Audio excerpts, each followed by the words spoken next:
keep getting better. So on that restart where Elliott and Allgaier made contact in turn one and gave you the lead, do you feel like if that sequence went green, you would have had the win in the bag? I don't know, because we really weren't good in the long run. I could like make do on restarts and such, but on the long run, I got really, really tight. So if it would have been like a couple laps shorter, or if we didn't get tight on that long run, then I would say yes, because I felt like the 16 was doing a really good job of keeping the 88 behind him.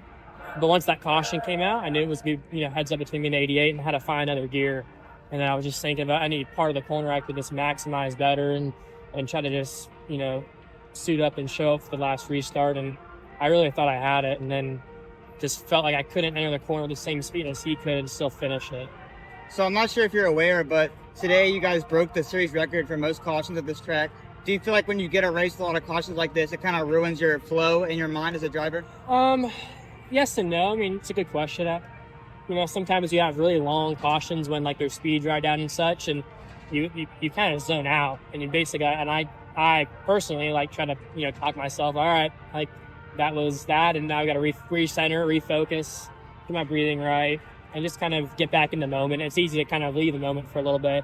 Didn't really have those thoughts today, but I knew that it was a lot of cautions, and I knew restarts where I was going to make up all the ground because we were struggling to build our balance with the car, but I feel like I didn't really want too many long runs today. So one last question. Obviously you and Connor are very good friends. When you race him on the track, do you see a friend or do you see another competitor that you're just racing against? I see a friend, I'm not going to lie and try to sound cool like I see a competitor, but I see a friend there, and however, I feel like I want to beat him more because of it.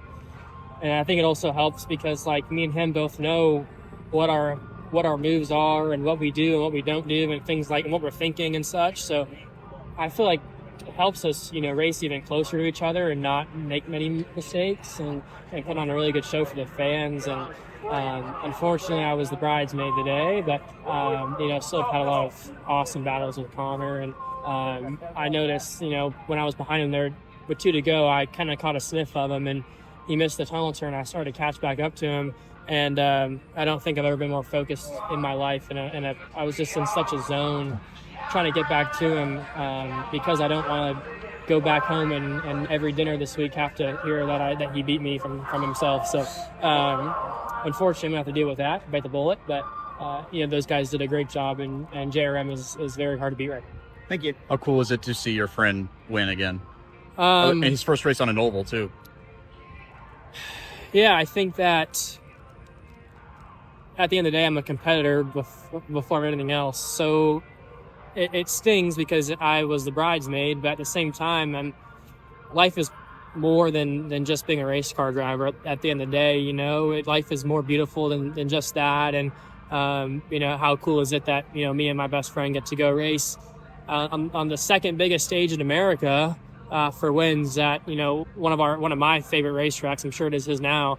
That's stuff that, we dream of growing up as a kid, playing iRacing together and, working at the kart track together, working out together. We've worked really hard to have these moments, and, to have that moment is really cool, even though I'm on the bridesmaid part of it. So, at the same time, you can feel different emotions. You can be happy and you can be sad and feel those things in the same moment. That's kind of what I'm going through right now. So as a friend, I'm happy for him. As a competitor, I'm upset myself.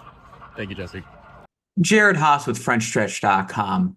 Come back more for some great racing video content. And if you like us, don't forget to hit that subscribe button.